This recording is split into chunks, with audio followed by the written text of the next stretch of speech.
మరణించాక మనిషి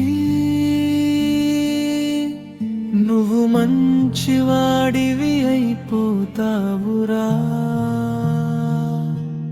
జీవించి ఉన్నప్పుడు ఎవ్వరూ నిన్ను గుర్తించలేదు.